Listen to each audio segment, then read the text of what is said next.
Welcome to the Empathic Mastery Show. I'm your host, Jennifer Moore, and I'm so glad you're here. This is a place where we talk about what it means to be highly sensitive and empathic, how this impacts all aspects of our lives, and we explore tools, resources, and solutions so we can shift from absorbing all the thoughts, feelings, and energy of the world around us to being beacons for calm, love, and healing.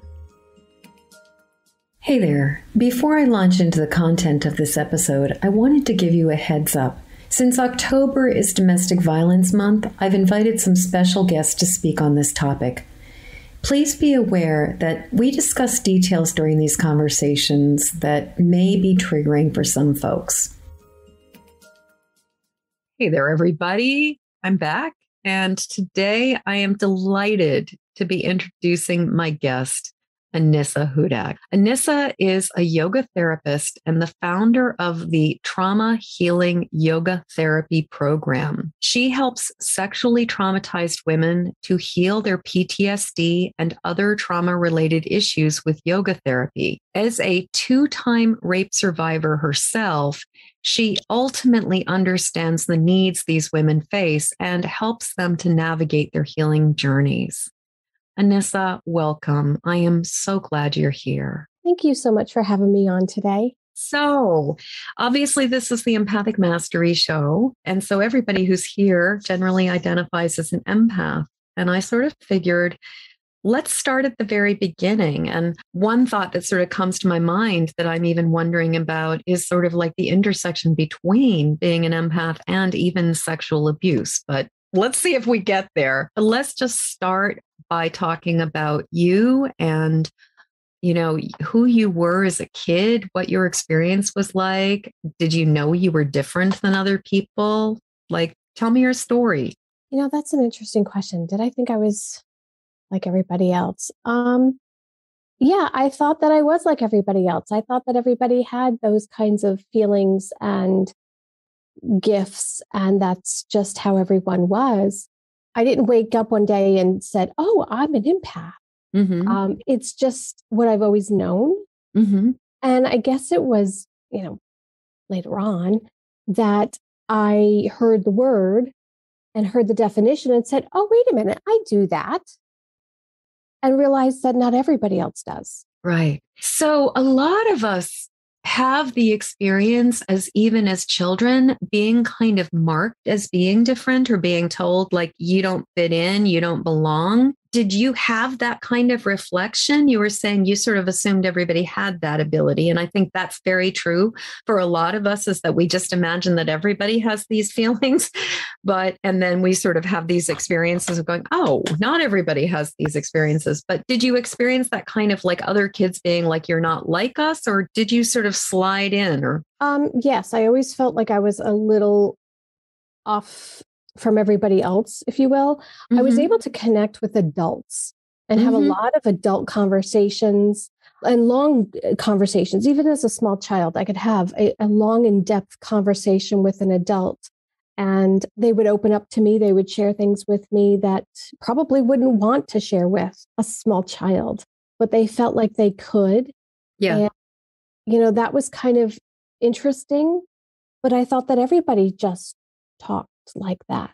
Yeah. It's interesting that you say this, because I was interviewing another guest a little while ago, and she was talking about how at the age of 5, adults were coming to her and sharing their deepest, sharing their deepest heart. And, again, that sort of experience of imagining that this is just how it is for all of us. And yet, there are some of us who are singled out. I also can totally relate to being able to relate to adults much better than children. Children baffled me. I totally didn't understand how they were playing or where they were at. They totally confused me. So I get really preferring or finding it easier to be in the company of adults as a child. Yes, I would always prefer to be with adults rather than kids. Yeah. Well, and I don't know about you, but did you ever get told, when people would say to me, enjoy these years, these are the golden years, childhood is the best time of your life. I was like, that is so wrong. And I remember vividly my grandmother and I were at a museum one day, and she just kind of said to me, I was maybe 11 or 12 years old, and she said to me, all these people who tell you that childhood is the best time of your life, she's like, that is not true. She's like, adulthood is so much better.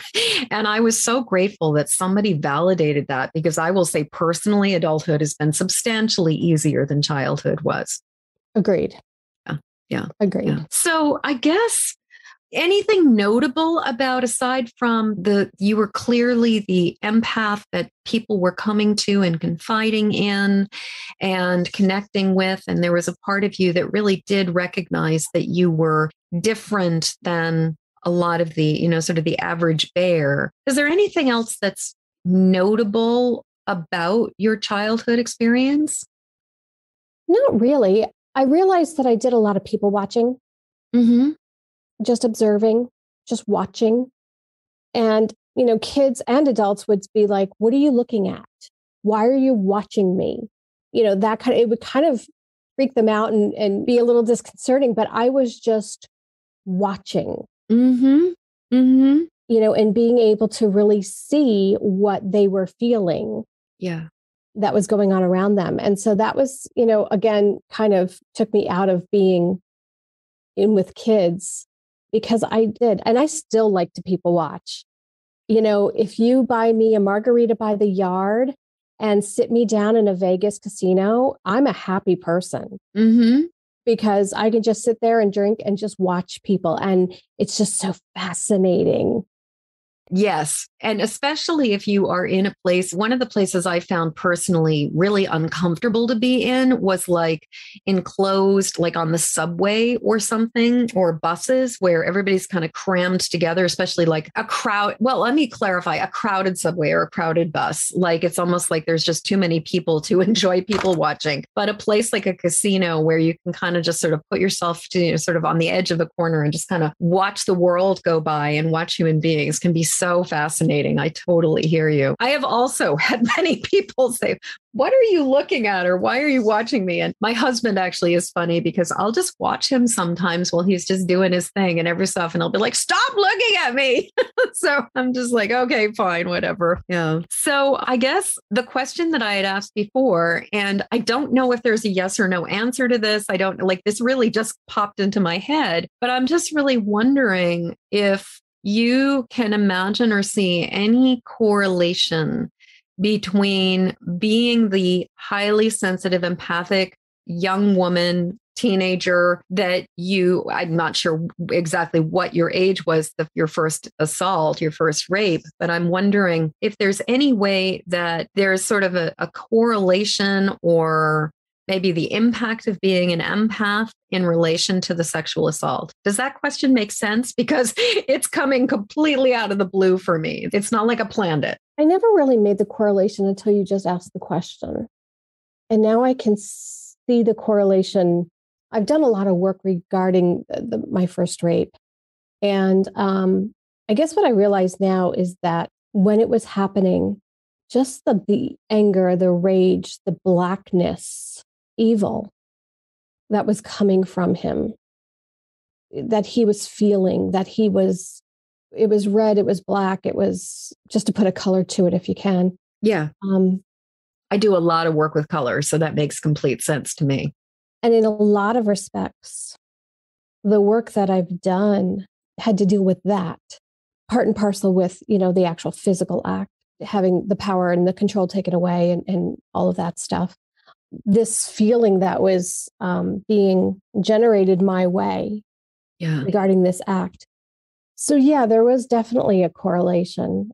Well, and I'm really struck by how, I know that for many people, I mean, obviously for anybody going through a sexual assault, there's the physical component of it. And the aspect of just, what's happening to our bodies. And then generally, there's also sort of the mental, emotional component, and potentially the sort of the gaslighting and the kind of just sort of the manipulation. But as we're speaking, I'm realizing as an empath, there's a whole additional dimension to the trauma that is all of the energy that is being downloaded to you as you endure that experience, that makes it, I'm sure, like it just adds a whole other dimension to what the experience was like.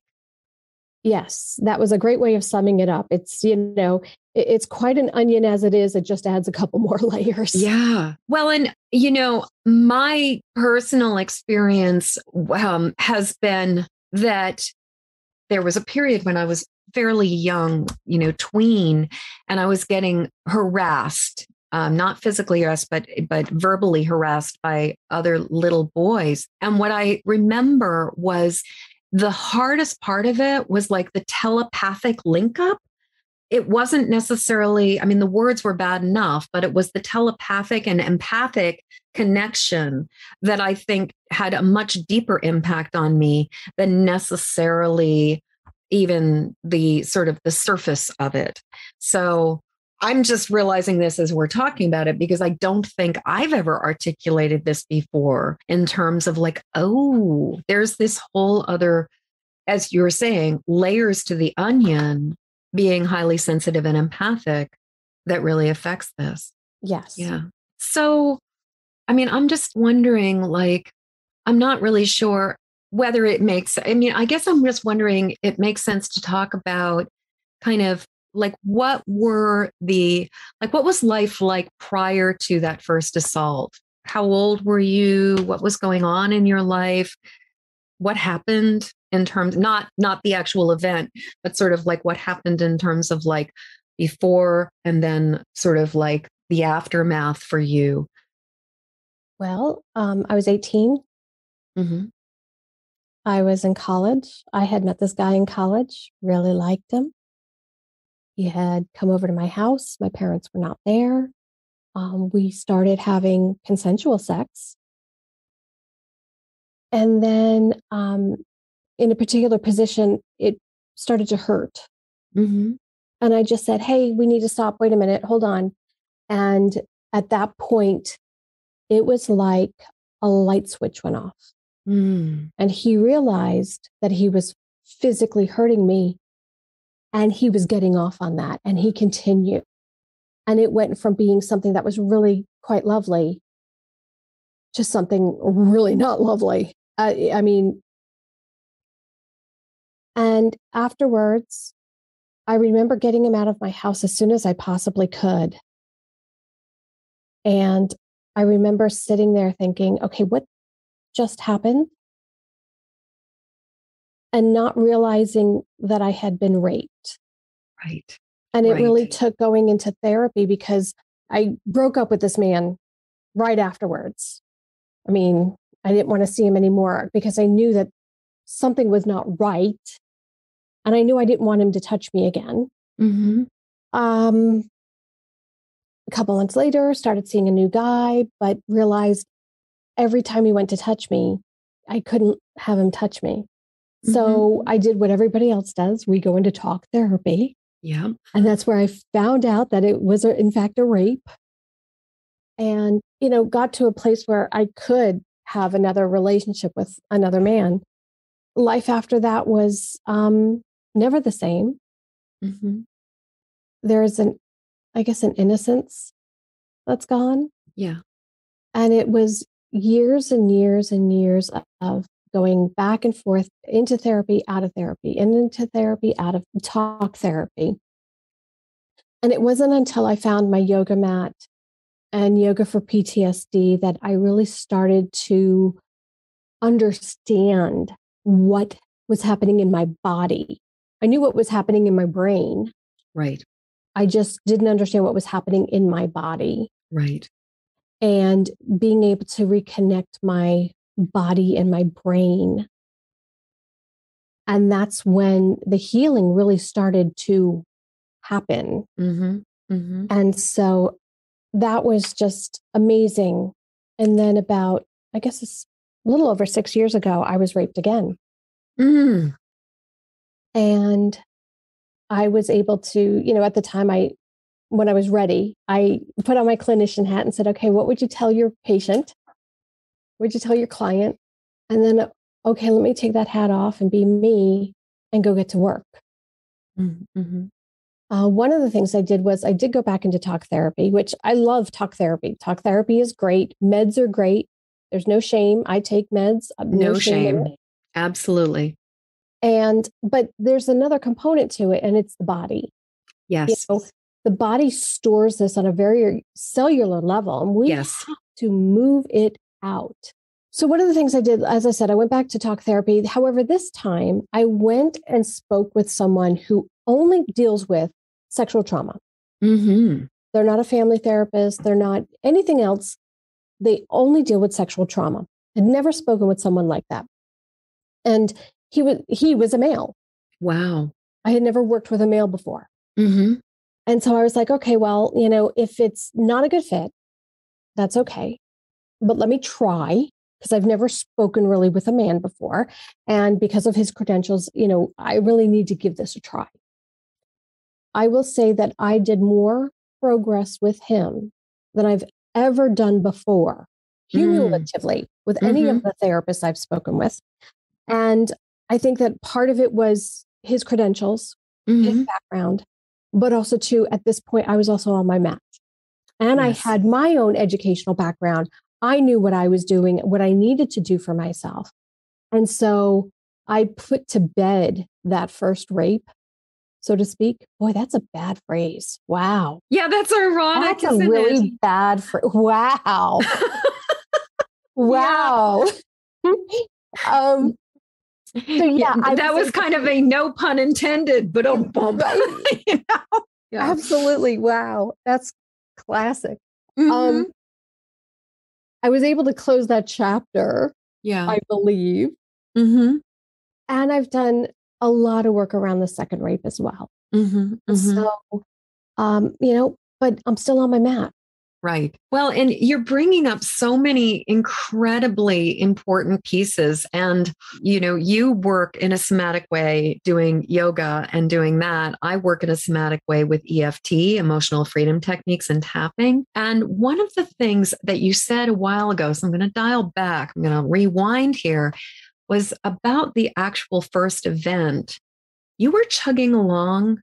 Everything was really sweet and pleasant and normal and wonderful. And then all of a sudden, the event pivoted and turned into something really sour and really wrong. And one of the things that I've noticed as a healer and as a practitioner is that sudden switch where you go from cognitively being totally okay to suddenly not being okay can actually do more of a number on us than if you are like, you have sort of the warning that something bad is coming and you're bracing yourself for it and you're prepared for it and it's kind of consistently wrong. There's something about going from everything is wonderful to all of a sudden, it's like it does a 180 on you that adds a whole other level of shock to the system because your body, I'm sure you were in a state of total receptivity and relaxation right up to the moment where he basically, like it sounds like a Jekyll and Hyde experience. Yes. Yeah. And so I'm just thinking that piece of the equation, I'm sure made it even more confusing, more challenging, and more stuff to another layer of the onion to dissect and release. Absolutely. I will say, I don't know if you've ever read the book, The Gift of Fear. I have not. This sounds wonderful. Gavin DeBecker. Okay. Wonderful book. And I think that every woman should read this book. It is something that my therapist, gentleman that I worked with, he had me read. It took me a while. There's some triggering stuff in there.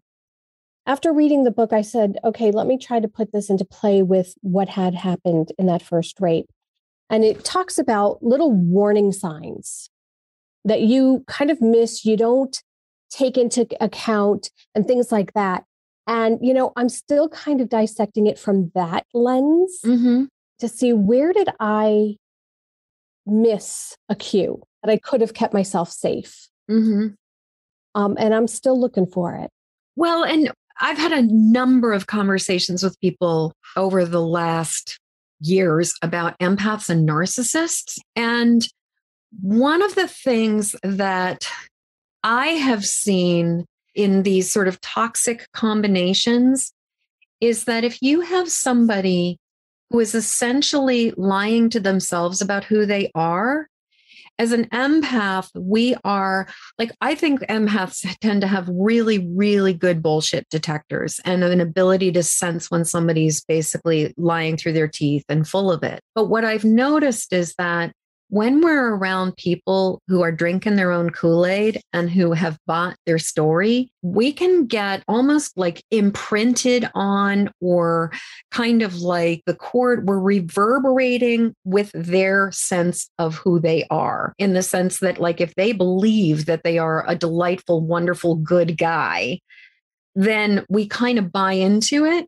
And so I just wonder, as you were saying about you've been kind of looking for, like, what were the signs? I mean, I do think, and I don't know if you would say that this guy was fit into the narcissist category, but it seems to me from having many conversations that there's a honeymoon period, that there's sort of a courting period where you can do no wrong, but also where they really are projecting and displaying their best self. And that's what you're getting. And so it is very easy to be like, well, this guy's wonderful.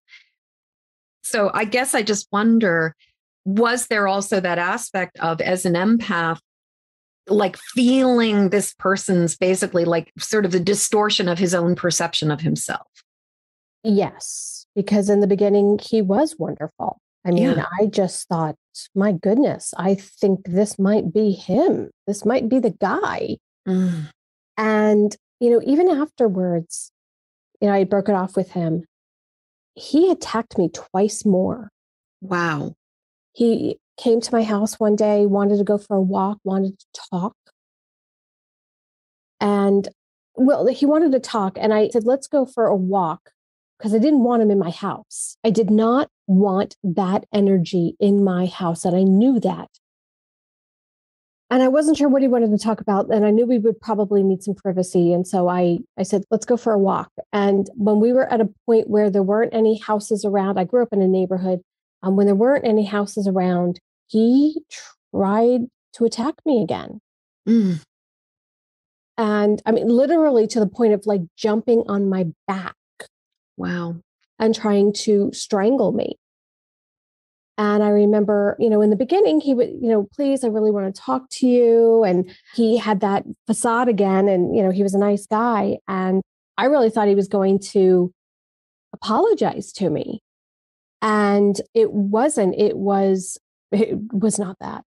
And it went south again real quick. And I remember I literally ran away from him. Mm-hmm. Back to my house. The third time he called me, he said he was leaving. He was moving to Alaska to go to school. Mm.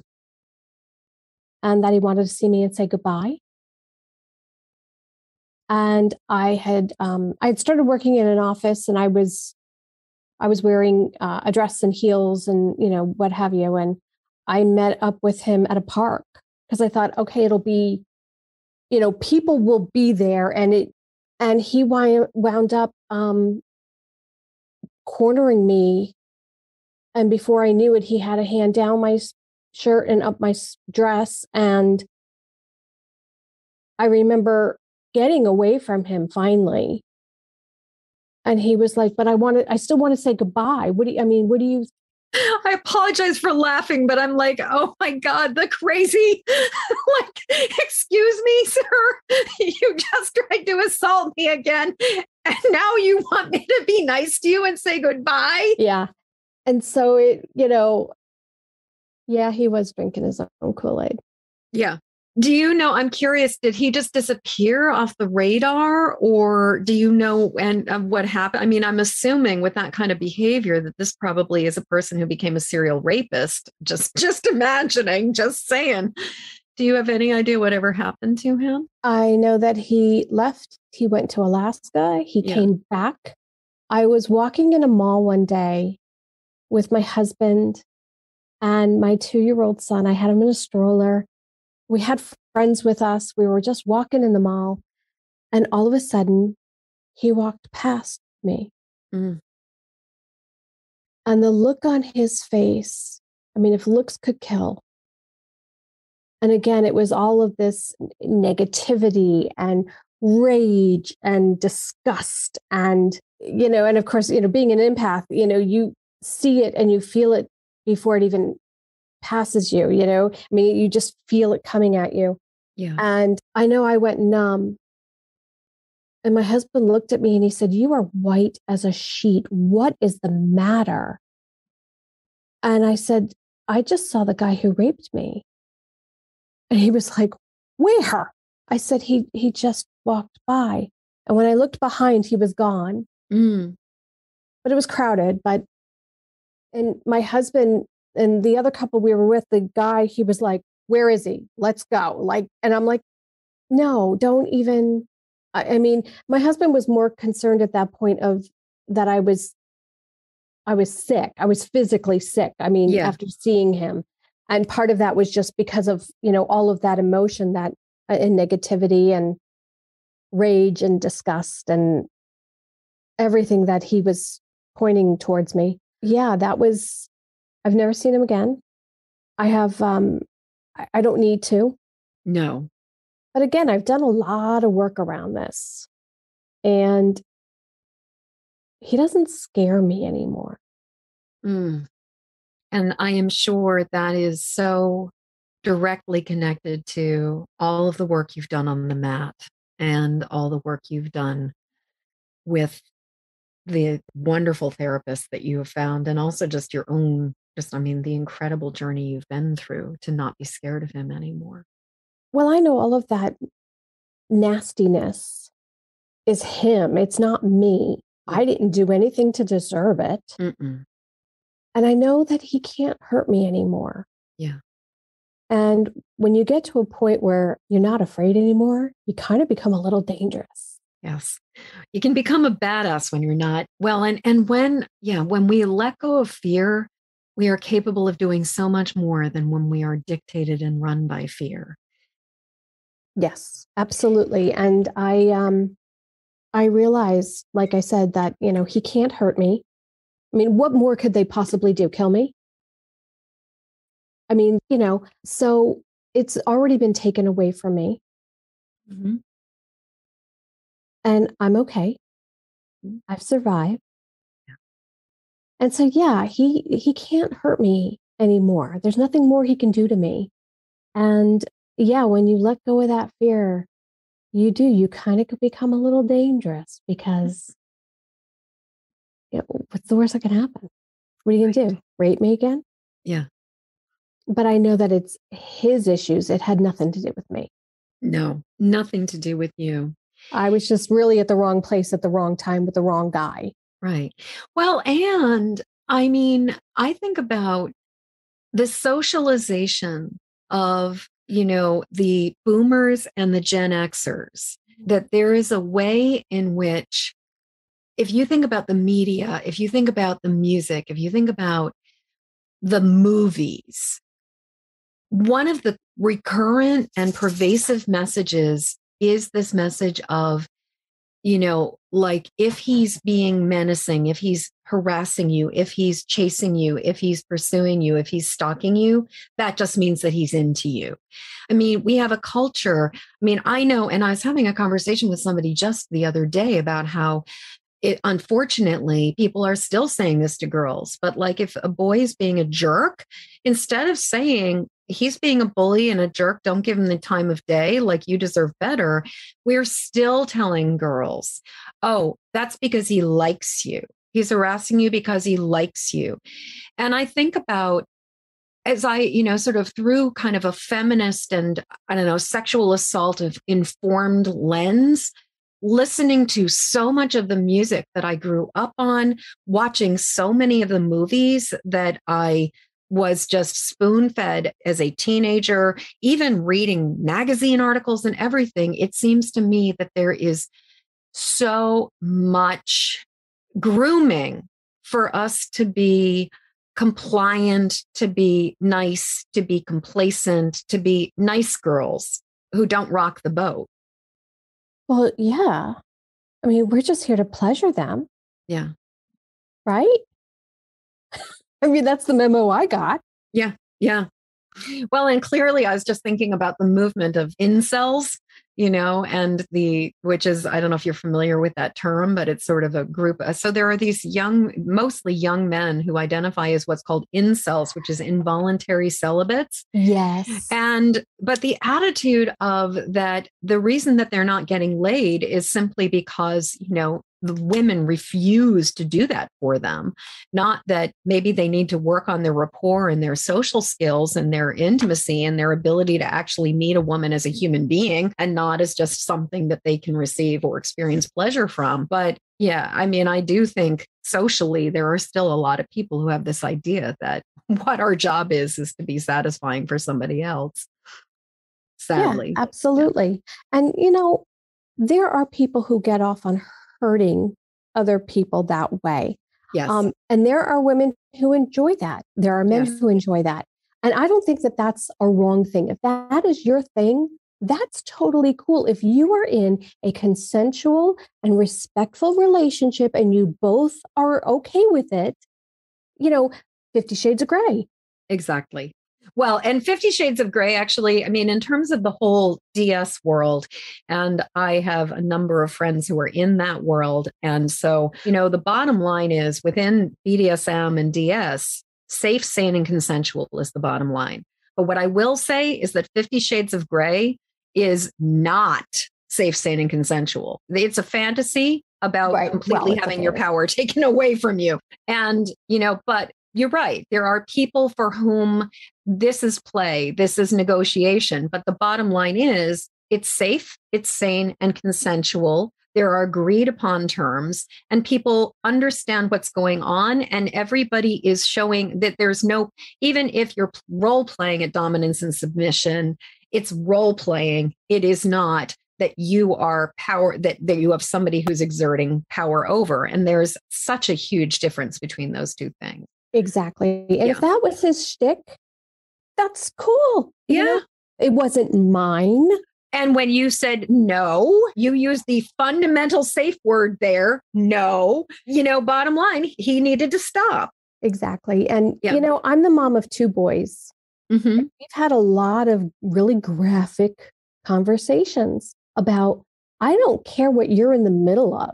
Quite frankly, you will not die from blue balls. No. Exactly. If she says no, I don't care what you're doing. You zip up your pants. That's it. You're done.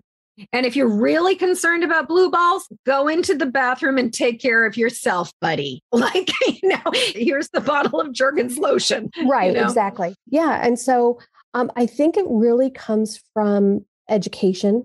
Mm-hmm. We really need to educate our boys on what is no. What does that mean? How to be respectful, and girls too, because, my poor son, he had to come to me one day and say, Mom, I have to tell you something. And because of what you've endured, this is breaking my heart to have to tell you this. And I said, okay, well, what is it? And he said, I saw a girl. We had mutual consensual sex. And she is now saying that I raped her. Oh, good Lord. He said, and I don't know how. He's like, I can't bear to tell you this. Mm. And I said, okay, well, tell me what happened. And so he gave me the details and I said, okay. As it turned out, a cop had interrupted them. Oh. They were in their car. Uh-huh. And I said, oh, isn't that interesting? I said, so I called the cop. I called the police. The cop came to the house. I said, we need to talk to you. And I said, okay, did you interrupted? He goes, I don't remember you. He goes, oh yeah, I did. And I said, okay. And he said, oh, I spoke with both of them at the time and they both expressed that it was consensual. I said, okay, great. This is what's happening now. And he said, oh no. Now, not everybody gets that lucky. Mm-hmm. But it was good to hear that the cop had asked that to make sure that both were consensual and that it was, and it turned out she wound up getting arrested because she continued to torment my son. She sent him, he said he wanted nothing more to do with her. And then she sent him pictures where she had like cut her wrists. He called the police. He said, listen, do a welfare check and da, da, da, da, da. And she was absolutely fine. And so she wound up being arrested because this cop was like, no, you're not going to yell rape. You're not going to harass this kid. Like, he put a stop to it. But the feeling, and again, being an empath, when my son approached me to tell me this, like I could just feel his heart breaking. Yeah. And so even parenting as an empath has been very interesting. That is a whole other, like, that is the topic. That could be an entire season, is parenting as an empath. Yes. Yeah, it is definitely a whole other thing. But, and, you hold up or you pull out something that I think is sadly, there's no gender, there's no gender definition of perpetrator and abuser and liar and nefarious person. It goes both ways, that it can be male, it can be female. What is so sad to me is when you do have a female who is acting out in these kinds of ways and using, like pulling the rape card, when who knows what is making them tick. But it's so sad to me because it's hard enough in our culture for women to be taken seriously for this experience. And then you have this, I think very like kind of the anomalous redheaded stepchild where like they are not the norm. But when that behavior happens, it just seems like it compromises an already tenuous situation in terms of women being validated and acknowledged and respected and like taken seriously for it. So the fact that the cop really was like, no, this is not happening. It sounds like he was very level-headed in recognizing this is not that. Yes, absolutely. She was claiming after the fact that she was high from smoking pot and that she couldn't have consented. Oh, okay. And he said, well, I'm a very well-trained professional and I know how to spot someone who is not able to consent, who is high. He said she was not. That was not the case. He's like, and if I can't spot it, you can't spot it. Like, no, this is not the situation. And it is, but what I feel really bad for her, because what if someday, unfortunately, she gets really raped? Who's going to believe her? Right. Who's going to listen to her? Well, and I mean, I don't know. I don't think that those kinds of behaviors come out of or happen in a vacuum. I would wonder what her story is already. Like, what motivates somebody to pivot and change their story and put themselves in this role of victim? Like, how does it serve her? Who does it serve? What was going on? I just am like, I would be, I don't know, sort of like my spidey sense is that, whether it was that she has a history of sexual abuse already or some other piece of it, it feels to me like there be some dysfunctional things that are going on in that category that would cause, this kind of, I'm not a doctor, nor do I play one on TV. So I'm using this in a sort of common language way, but like for her to behave in such a borderline way, like it really sounds like very borderline. There were, I'm sure, a lot of other things going on. Yeah. And that's very sad. However, my son just got kind of caught up in it and wanted to extract himself from it. And, the writing was on the wall. He saw it and was like, okay, I want out of this. And, thankfully, like I said, there were police involved and that kind of thing. And yeah, it's a double-edged sword because it's a he said, she said. And I bet you the man who raped me when I was 18, I bet you he doesn't think he did. He probably doesn't. I mean, it clearly, even in the fact that he kept on coming back being like, let's just go for a walk. Let's just go do this thing. And even at the last time where he asked to say goodbye to you and then was harassing you and, assaulting you. And then he was like, wait, but aren't you going to say goodbye to me? Like, clearly there's like some kind of does not compute. Yeah. Anissa, I'm fascinating to me. I don't know if you're familiar with kind of the idea of there's a book called It Didn't Start With You by Mark Wolin that's talking about inherited family trauma. And one of the things that it often will talk about is how you have these patterns that repeat themselves for multiple generations to try to reconcile themselves.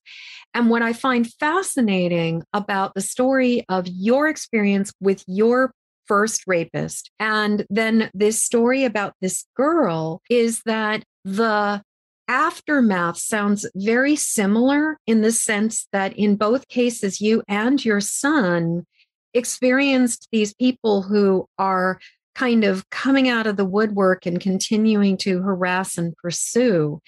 And so I was wondering, like, is there any way that with what you're witnessing, what your son was going through, that allowed you to see your own experience in a new way, or kind of like gave you a new perspective, maybe allowed you to let yourself off the hook even more?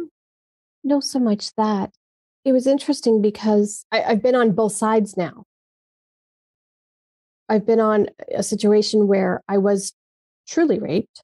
Mm-hmm. And then I had to stand by and watch my son, who did not rape, and I had to look at it. Okay, did you do anything that would make her perceive that she was unsafe, being harmed? It was really interesting because I looked at it through that lens, and I mean, I wasn't there. Right. Thank God. But it was just kind of interesting. Okay, well, if that didn't really happen, I was on both sides of it now. And it was really interesting to be on the other side of being accused of this and it not having happened. Mm-hmm. Mm-hmm. And they say, oh, you don't want to ruin a guy's life. And yet I'm looking at it. Yeah, this could ruin his life and he didn't do it. Right. So it was just like this it was like a seesaw, seeing both sides and really trying to understand. You said something that I think is really relevant about how important it is for us to teach boys, because interestingly, that was kind of where we started with this piece about your son, but just how incredibly important it is to teach boys about consent and about boundaries, because something you said earlier, you're not even sure if the man who raped you in the first place, back when you were 18, would even know that he did that. And I think that, that really is how many men who maybe from the outside looking at it, we would be like, that was absolutely non-consensual. But because of the way our culture works, it's like, I really do wonder how many men have been socialized and in kind of misinformed or uninformed to the point where they really do not know that what they are doing is unacceptable. And I mean, I'd like to think or hope to think that maybe there's some little flicker of moral compass in there that kind of knows that they're doing the wrong thing. But what if we really are just selling such a bill of goods? I mean, I've seen some memes that have talked about how crazy it is to be focusing on teaching women how to try to stay safe or avoid rape instead of raising boys who don't rape. Just the whole culture of it. It's kind of crazy. It is. And what I find really fascinating is that there are different types of rape. Yes. And then people don't realize it. There is coercion rape. And a great example of this is I've had this happen. I had a guy actually say this to me. Well, I bought you dinner, so you're going to blow me now, right? No, this is our first date. And no, I handed him a 20 and told him to drive me home. Like, good for you. You don't need to buy me dinner if that's what it. So there's coercion rape. There's rape where, if your choice is between being killed or being raped and you choose to be raped, like that's rape. Yeah. If you have to put out to save your life, that's rape. Yeah. And a lot of women who are in domestic violence situations have sex with their partner to keep themselves safe, to appease him, and things like that. That is rape. Yes. It doesn't necessarily mean you have to have a gun or a knife pointed at your head. It's not always a guy pulling a girl down a back alley. Exactly. Rape looks like a lot of different things. And it also can be women on men. There are men who have been raped. Yeah. Although not as many. However, it does happen. And then there are same gender rape. Yes, exactly. So, I mean, it's a free for all. We don't corner the market on this, although it just happened prevalently to us. We don't corner the market on it. No. But it does. It looks like different things. And so I don't think that, and I'm just going to say men at this point, I don't think that they see it in all those different angles. Right. Well, and especially if you think about the media representation of rape, now we're starting to get some stuff about date rape or coercion and like sort of the more ambiguous, more areas. But I think that most people's perception really is the stranger in the back alley or in the staircase at the parking garage, or maybe a coworker after work cornering you. But it's still the idea of the fact that so frequently the rapist is somebody that we know, and that it does, and it can be, it's not black and white. It's not just so like in the way that we have this perception that, it's a violent act and it looks this certain way. It does make a lot of sense that you have a lot of people who are just like, well, that what I just did doesn't fit that category. Therefore, no harm, no foul. I run a free Facebook group, and it's for women who've been sexually assaulted. And one of the questions I get a lot is, I don't know if I was raped. And I remember at 18 saying the same thing, because I had started out consensually and then it turned. And I have so many women who say, I don't know if I was raped. Yeah. And I say, well, if you're asking, Right. I actually was at a party and had an experience, and it was a coercion rape. And it was a situation where I remember vividly just being like, I said no. I was in a situation where it could have gone. But I just was kind of like, okay, fine. I just I knew the moment, but I just sort of saw it as like at the time, and I've written about it in my book. So this is not the first time I'm talking about this, but I saw at the time, I just sort of saw it as like my own stupid behavior. And I still do think that the fact that I was drunk and that I had not planned in advance on how I was going to get home, like there were a lot of factors that led me up to it. But it wasn't until I was actually having a conversation with some of the other women sort of in that circle. And I kind of mentioned it, where this other woman was like, Jen, did you say no? And I was like, yeah. And she's like, he just raped you. I was like, really? And so I completely hear you that we're socialized so much to look at it in a certain way that sometimes it's like it takes another person to say, no, that was a violation of your boundaries. That your consent was violated here. You said no, and they went ahead and did it anyway. Yeah, exactly. Yeah. And so it's really interesting that, we've got women who are saying, was I raped? Right. And men who don't even know that they did it.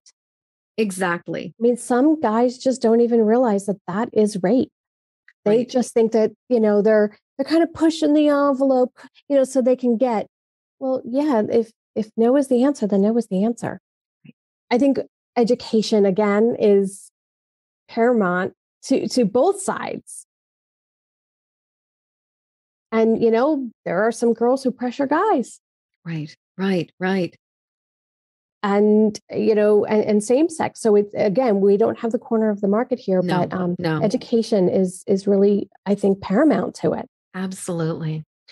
Anissa, I cannot believe how fast this hour has gone by. Like we're actually coming in on the top of the hour at this point in time. And I could continue this conversation for another hour, I am sure, because this is such an incredibly important, incredibly rich topic. So I guess I would ask you, I've got sort of like like a couple part question here. First off, if there was anything that you could say to that 18-year-old girl that you were back then, what would you say to her? And then secondly, for anybody who's listening who is either like, oh my God, I guess I might have been raped, or I was raped. Like if somebody is just, they know they were, and they're listening to this podcast, what would you say? Like, what would be first steps for moving towards greater recovery? So first, what would you say to that 18-year-old? And second, what steps would you suggest? I would tell that 18-year-old that she has no idea how this is going to play out in her life and how it's actually going to inspire the work that she does later on. Mm. And, just to hold on, because it's a journey.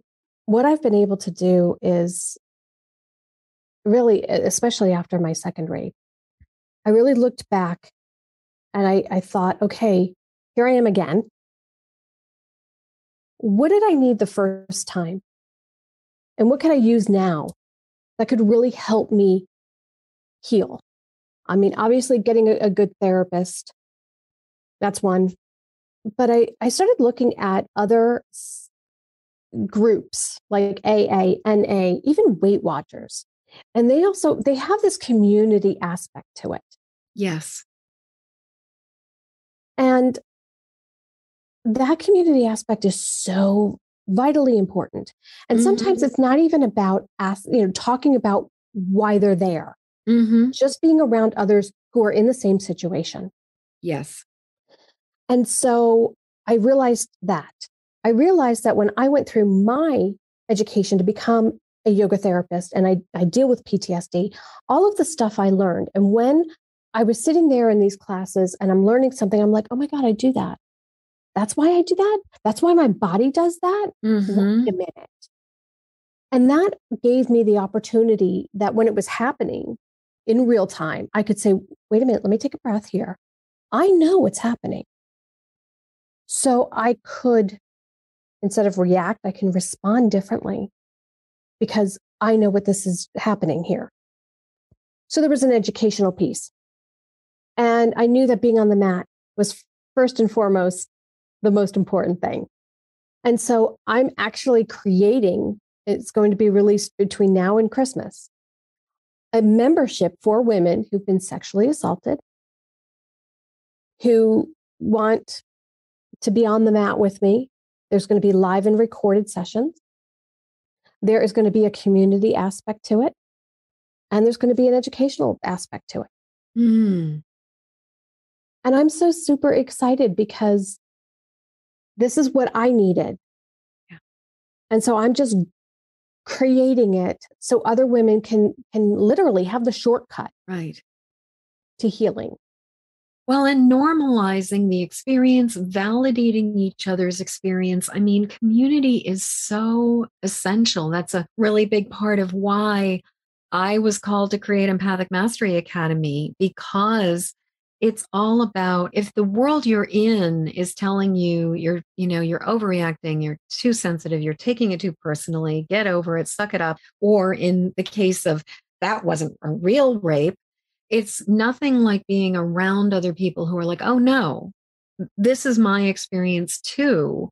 This is what I've been through. I think it makes such a huge difference. Anissa, thank you so much for being part of this conversation today. This has been just so real and vulnerable and sincere. I really, really appreciate you talking about the hard things, because obviously this is not like rainbows and unicorns kind of podcast today. No, I really appreciate your candor. I appreciate you having me on. Thank you so much. It was a really interesting conversation. I am generally not this serious. Mm-hmm. I find that laughter gives everything a little bit of levity. Yeah. And I'm generally not this serious. Mm-hmm, mm-hmm. So, it was a really in-depth conversation, and I appreciate that. Thank you so very much. Oh, thank you. So, Anissa, how do people get in touch with you? TraumaHealingYoga.com. And I'm kind of like a bad penny. I show up all over social media under Trauma Healing Yoga. I am not on like TikTok or Snapchat because I am not that groovy. But Facebook, IG, LinkedIn, all the regular. The places, the social media places for women of a certain age. Let's just say. Yeah. Exactly. I mean, Snapchat, I'm kind of like, whatever. Snapchat is never, I think I spent a hot minute checking out Snapchat when I had a bunch of clients who were like probably 15, 20, 30 years younger than me who were all doing Snapchat. And I was sort of checking it out. And I was kind of like, what is the point? You guys disappear after you do your thing on Snapchat. Who cares? But yeah, and TikTok, I'm just kind of like, okay, eventually I have a very, very loose identity on TikTok. But so yoga, let's repeat that URL one more time. And guys, if you're listening to this and you're out and about, just come back over and find our show notes, because all of that will be there, including I will actually put up a link for the gift of fear on the show notes as well, so people can access that as well. So yes, absolutely. So TraumaHealingYoga.com. TraumaHealingYoga.com, you guys. TraumaHealingYoga.com.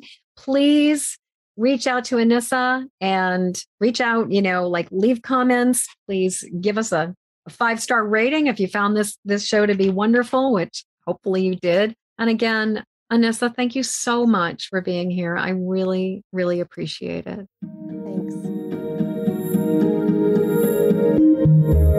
As we come to the end of this episode, I'd love to hear what you're taking from this show.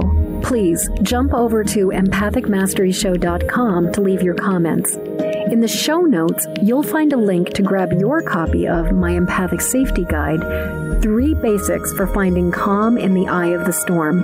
And while you're there, please subscribe and follow this show. And thank you for your help sharing this show with the people who need it. Please help me to spread the word and send this podcast to friends or family members who need support living as highly sensitive empathic people. Then join me again when the next Empathic Mastery Show airs. Okay, one last time. Hop over to empathicmasteryshow.com for your Empathic Safety Guide. And until next show, shine on. We need you and your gifts here on this planet. So please don't judge your empathic rainbow by colorblind standards.